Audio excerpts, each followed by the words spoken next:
ఓం శ్రీ పరమాత్మనే నమ. శ్రీ పురాణ పురుషోత్తమాయ నమ. శ్రీ శివమహాపురాణము 2వ సంహిత రుద్ర సంహిత. ఈ రుద్ర సంహితలోని తృతీయ ఖండము పార్వతీ ఖండములోని 25వ అధ్యాయము గురించి మనం ఇప్పుడు తెలుసుకుంటాము. మొత్తం పార్వతీ ఖండములోని 18వ భాగాన్ని ఈరోజు మనం తెలుసుకుంటున్నాము. ఈ అధ్యాయములో భగవంతుడగు శివుని ఆజ్ఞతోటి సప్తఋషులు పార్వతీ ఆశ్రమమునకు వెళ్ళటము, ఆమెకు శివుని మీద గల అనురాగమును పరీక్షించటము, భగవంతునికి వృత్తాంతమునంతా చెప్పి స్వర్గమునకు వెళ్ళటము మనం తెలుసుకుంటాము. బ్రహ్మ చెప్తున్నాడు, దేవతలు తమ ఆశ్రమములకు వెళ్ళిపోయిన తరువాత పార్వతి యొక్క తపస్సును పరీక్షించటానికి శంకర భగవానుడు సమాధి స్థితుడయ్యాడు. ఆ స్వామి తనంతకు తానే స్వయముగా పరాత్పరుడు, స్వస్థుడు, మాయారహితుడై ఉపద్రవ శూన్యమైన తన స్వరూపాన్నే చింతన చేయసాగాడు.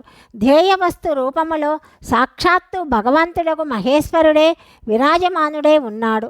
ఆయన గమన జ్ఞానం ఎవ్వరికీ లేదు.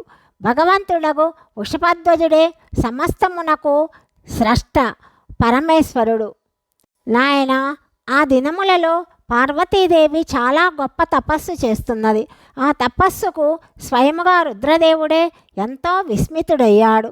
భక్తపరాధీనుడైన కారణమున ఆ స్వామి సమాధి నుండి విచలితుడయ్యాడు. కానీ దీనికి వేరు కారణమేదీ లేదు. తరువాత సృష్టికర్త అయిన హరుడు వశిష్ఠాది సప్తఋషులను స్మరించాడు. స్మరించగానే వారు శీఘ్రముగా అక్కడికి వచ్చారు. వారి ముఖములందు ప్రసన్నత వ్యాపించి ఉన్నది. వారు తమ సౌభాగ్యమును ప్రశంసించుకున్నారు.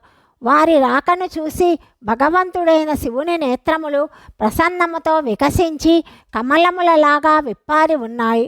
ఆ స్వామి నవ్వుతూ పలికాడు, సప్తఋషులారా, మీరందరూ నాకు హితమును చేసేవారు, సమస్త వస్తువులను తెలుసుకొనుటయందు నిపుణులు. కాబట్టి నా మాట వినండి. గిరిజా కుమారి దేవేశ్వరి అయిన పార్వతి సుస్థిర చిత్తయ్యై గౌరీ శిఖరముని పేరుగల పర్వతము మీద తపస్సు చేస్తున్నది. ఆమె తపస్సు యొక్క ఉద్దేశ్యము నన్ను భర్తగా పొందుటయే. ద్విజులారా, ఇప్పుడు ఆమె స్నేహితురాండ్ల సేవయందు ఉన్నది. ఆమె ఇతర కోరికలనన్నింటినీ పరిత్యజించి ఒక ఉత్తమ నిశ్చయమునకు వచ్చింది. మునివరులారా, మీరందరూ కూడా నా ఆదేశముతో అక్కడికి వెళ్ళండి. ప్రేమతో ఆమె దృఢత్వమును పరీక్షించండి. మీరు అక్కడ సర్వదా కపటముతో కూడిన వచనములను పలకాలి. ఉత్తమ వ్రతధారులకు మహర్షులారా, నా ఆదేశముతో అట్లు చెయ్యండి. దీనికి మీరు సంశయించవలసిన అవసరము లేదు. భగవంతుడగు శంకరుని ఆజ్ఞను పొంది ఆ ఋషులు దీప్తిమతియగు జగన్మాత పార్వతి విరాజమానురాలై ఉన్న చోటికి చేరారు. సప్తఋషులు తపస్సు యొక్క మూర్తిమంతమైన 2వ సిద్ధిలాగా ఉన్న ఉమను చూశారు. ఆమె తేజస్సు మహత్తరమై ఉన్నది. ఆమె తమ ఉత్తమ తేజస్సుతో ప్రకాశిస్తూ ఉన్నది. ఉత్తమ వ్రతధారులకు సప్తఋషులు ఆ దేవికి తన మనస్సులోనే ప్రణామము చేశారు. ఆమె ద్వారా వారు విశేషముగా పూజితులై తలలను వంచి ఇలా పలుకుతున్నారు. ఋషులు ఇలా చెప్తున్నారు, దేవి గిరిరాజ నందిని, నా మాట వినండి. ఈ తపస్సు ఎందుకు చేస్తున్నారో మేము తెలుసుకోవాలని అనుకుంటున్నాము. దీనివలన ఏ దేవతను ఏ ఫలమును పొందాలని కోరుకుంటున్నారు? ఆ ద్విజులు ఇలా అడగగా గిరిరాజ కుమారి అయిన పార్వతీదేవి అత్యంత గోపనీయమైనప్పటికీ వారి ఎదుట సత్యమునే చెప్పింది. పార్వతి చెప్తున్నది, మునీశ్వరులారా, మీరు ప్రసన్న చిత్తులై నా మాటలు వినండి. నేను ధ్యానిస్తూ ఉన్న ఆ స్వామిని గూర్చి మీకు తెలుపుతాను. అసంభవములుగా తోచు నా మాటలు విని మీరు అపహసించవచ్చు. కాబట్టి వాటిని పలకటానికి సంకోచమే కలుగుతున్నది. అయినా కూడా మీకు చెప్తాను. ఏమి చేస్తాను? నా మనస్సు ఎంతో దృఢముగా ఉన్న ఒక ఉత్కృష్ట కార్యానుష్ఠానమునందు లగ్నమై ఉన్నది. నేనట్లు చేయుటకు వివసురాలైనాను. నీటి యందు గొప్ప ఉన్నతమైన గోడను కట్టదలుచుకున్నాను. దేవర్షి యొక్క ఉపదేశమును పొంది భగవంతుడకు రుద్రుడు నా భర్త కావాలి అన్న కోరికను మనస్సునందుంచుకొని అత్యంత కఠోర తపస్సు చేస్తున్నాను. నా మనోరూపమైన పక్షి రెక్కలు లేకుండా హఠముతో ఆకాశమున ఎగురుతున్నది. నా స్వామి కరుణా నిధానుడగు శంకర భగవానుడే దాని యొక్క ఆశను తీర్చగలడు. పార్వతి యొక్క ఈ మాటలు విని మునులు నవ్వారు. గిరిజాదేవిని గౌరవించుతూనే సంతోషముతో కపటముతో కూడిన అసత్య వచనములు పలుకుతున్నారు.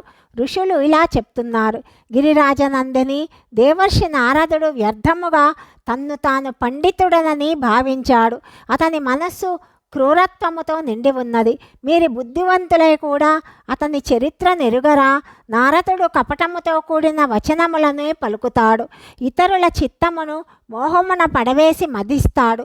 అతని మాటలు వినుట వలన సర్వదా హానియే కలుగుతుంది. బ్రహ్మపుత్రులకు దక్షుని కుమారులకు నారదుడు కపటోదేశము చేశాడు. తత్ఫలితముగా వారెవ్వరు కూడా తమ తండ్రి గృహమునకు తిరిగి రాలేకపోయారు. ఇట్టి పరిస్థితిని అతడు దక్షుని ఇతర కుమారులకు కూడా కల్పించాడు. వారు కూడా ఆయనను నమ్మి భిక్షకులయ్యారు. విద్యాధర చిత్రకేతులకు వారి గృహము నశించిపోవునట్టి ఉపదేశమునిచ్చాడు. ప్రహ్లాదుని తనకు శిష్యునిగా చేసుకొని హిరణ్యకశిపుని గొప్ప దుఃఖముల పాలు చేశాడు. అతడు ఎప్పుడు ఇతరుల యందు బుద్ధిభేదము కలిగి ఉంటాడు. నారదుని విద్య చెవులకింపైనది. దానిని విన్నవాడు ఇల్లు వదిలి వెంటనే భిక్షాటన చేస్తాడు. అతని మనస్సు మాలిన్యముతో కూడినది. కేవలము శరీరమే సదా ఉజ్వలముగా కనిపిస్తుంది. ఆయన వెంట ఉండి ఆయనను గురించి మేము బాగా ఎరుగుదుము. ఆయన ఉపదేశము పొంది గొప్ప గొప్ప విద్వాంసుల చేత సమ్మానితురాలవగు నీవు కూడా వ్యర్థముగానే ఆయనను విశ్వసించావు. మూర్ఘురాలవై దుష్కర తపస్సును చేస్తున్నావు. బాల, నీవు రుద్రుని గురించి ఈ గొప్ప తపస్సు చేస్తున్నావు. ఆ రుద్రుడు సదా ఉదాసీనుడు, నిర్వికారుడు, కామదేవునకు శత్రువు. ఇందులో సందేహం లేదు. ఆయన అమంగళకరములైన వస్తువులతో కూడిన శరీరమును ధరిస్తాడు. సిగ్గునకు స్వస్తి చెప్పాడు. ఆయనకు ఎక్కడా ఇల్లు వాకిలి లేదు. ఏ కులమున జన్మించనో ఎవ్వరికీ తెలియదు. కుస్థిత వేషముతో భూతప్రేతాదుల వెంట తిరుగుతుంటాడు. దిగంబరుడే శూలము ధరిస్తాడు. ధూర్తుడైన నారదుడు తమ మాయ చేత నీ విశేష జ్ఞానమును నశింపచేశాడు. యుక్తితో నిన్ను మోహితురాల్ని చేశాడు. నీతో తపస్సు చేయించాడు. దేవేశ్వరి, గిరిరాజనందిని, అట్టి వరుని పొంది నీవేమి సుఖములు పొందుతావో ఆలోచింపుకో. మొదట రుద్రుడు బాగా ఆలోచించి సాధ్వి అయిన సతీదేవిని వివాహమాడాడు. కొన్ని దినములు కూడా ఆమెతో కాపురము చెయ్యలేని మూర్ఘుడు అతడు. ఆ దీనురాలకు దోషమును ఆపాదించి పరిత్యజించాడు.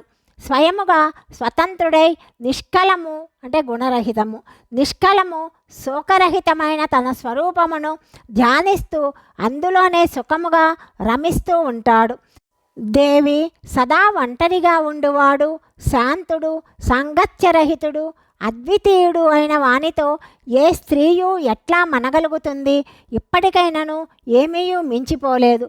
నీవు నా ఆజ్ఞను మన్నించి ఇంటికి తిరిగి పొమ్ము. ఆ దుర్బుద్ధి అయిన శివుని వదిలిపెట్టుము. భాగ్యవంతురాలా, దీని వలన నీకు మేలు జరుగుతుంది. విష్ణు భగవానుడు సకల సద్గుణ సంపన్నుడు, నీకు తగిన వరుడు. ఆయన వైకుంఠమున నివసిస్తాడు. లక్ష్మీదేవికి భర్త. నానావిధ క్రీడలు చేయుటయందు నేర్పరి. మేము ఆయనతో నీ వివాహము చేయిస్తాము. అది నీకు సకల సుఖములను ప్రసాదిస్తుంది.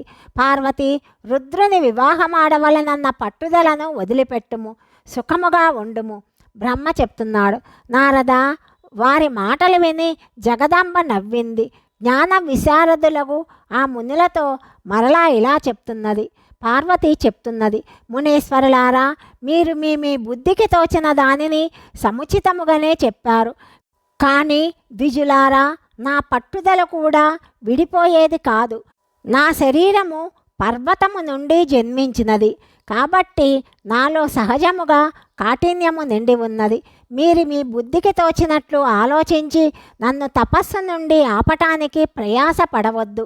దేవర్షి ఉపదేశ వాక్యములు నాకు పరమ హితకరములు కాబట్టి నేను వాటినెప్పుడూ వదిలిపెట్టను. గురుజనుల వచనములు హితకరములని వేదవేత్తలు కూడా చెప్తారు. గురువుల మాటలు సత్యములని విశ్వసించు వారికి ఇహపర లోకములందు పరమ సుఖములు ప్రాప్తిస్తాయి. దుఃఖం ఎన్నడూ కలగదు. గురువుల మాటలు సత్యములు కావని తలచిన వానికి ఇహపర లోకములందు దుఃఖములే ప్రాప్తిస్తాయి. సౌఖ్యం ఎప్పుడూ లభించదు. అందువలన ద్విజులారా, గురువచనములనెప్పుడూ ఏ విధముగానూ వదిలిపెట్టరాదు. నా ఇల్లు చక్కబడినను నశించినను నాకు నా పట్టుదలయే సదా సుఖమునిస్తుంది. మునివరులారా, మీరు చెప్పిన మాటలు తాత్పర్యమునకు భిన్నమైన అర్థమే నాకు అవగతమవుతున్నది. దానిని పరిశీలించి సంక్షిప్తముగా మీకు చెప్తాను. విష్ణు భగవానుడు సద్గుణ నిలయుడు, లీలా విహారి అని మీరు చెప్పారు. సరి అయినది. దానికి తోడు సదాశివుడు నిర్గుణుడని మీరు చెప్పారు. దానికి కారణము శివభగవానుడు సాక్షాత్తు పరబ్రహ్మ కాబట్టి ఆ స్వామి నిర్వికారుడు. కేవలము భక్తుల కోసమే శరీరధారణ చేస్తాడు. కానీ లౌకికాధిపత్యమును ప్రదర్శించాలి అనుకోడు. పరమహంసలకు ప్రియమైన గతి విధానమునే ఆ స్వామి స్వీకరిస్తాడు. శంభుడు పరమానందమయుడు కాబట్టి అవధూత రూపమున ఉంటాడు. మాయాలిప్త జీవులకే భూషణములయందు అభిరుచి ఉంటుంది, బ్రహ్మకు ఉండదు. ఆ ప్రభువు గుణాతీతుడు, జన్మలేనివాడు, మాయారహితుడు, అలక్ష్యగతిని కలవాడు, విరాట్ స్వరూపుడు. ద్విజులారా, భగవంతుడకు శంభుడు ఏ విశేష ధర్మమును గాని జాతి మొదలగు వాటి కారణము వలన గాని ఎవ్వరినీ అనుగ్రహించడు. నేను గురు కృప వలననే శివుని యథార్థ రూపమును ఎరుగుదును. బ్రహ్మర్షులారా, శివుడు నన్ను వివాహం ఆడనిచో నేను ఎప్పటికీ కుమారిగానే ఉండిపోతాను. ఇతరులను వివాహం ఆడను. నేను సత్యమునే చెప్తున్నాను. సూర్యుడు పశ్చిమ దశయందు ఉదయించినను, మేరుపర్వతము స్థానభ్రంశమైనను, అగ్ని శీతలత్వమును వహించినను, కమలము పర్వత శిఖర రాతి మీద పుష్పించిన నేను నా పట్టుదలను వదలను. నేను సత్యమునే చెప్తున్నాను. బ్రహ్మ చెప్తున్నాడు, నారద, ఈ విధముగా పలికి గిరిరాజ కుమార్తె పార్వతి మునులకు ప్రణామము చేసింది. నిర్వికార చిత్తయై శివుని స్మరిస్తూ మౌనము వహించింది. ఉత్తమమైన గిరిజాదేవి నిశ్చయము తెలుసుకొని సప్తఋషులు కూడా ఆమెకు జయ జయాకారములు చేశారు. వారు పార్వతిని హృదయపూర్వకముగా ఆశీర్వదించారు. మునేంద్ర, గిరిజాదేవిని పరీక్షించిన ఆ సప్తఋషులు ఆమెకు ప్రణామము చేశారు. ప్రసన్న చిత్తులై శీఘ్రముగా భగవంతుడకు శంకరుని దగ్గరకు వెళ్ళారు. అక్కడికి వెళ్ళి ఆ స్వామికి నమస్కరించి జరిగిన వృత్తాంతమంతా నివేదించారు. ఆ ప్రభువు ఆజ్ఞతో వారు మరలా స్వర్గలోకములకు వెళ్ళారని బ్రహ్మదేవుడు నారదునితో చెప్పాడని సౌనకాది మునులకు సూత మహర్షి చెప్పాడు. అధ్యాయము 25 సమాప్తము.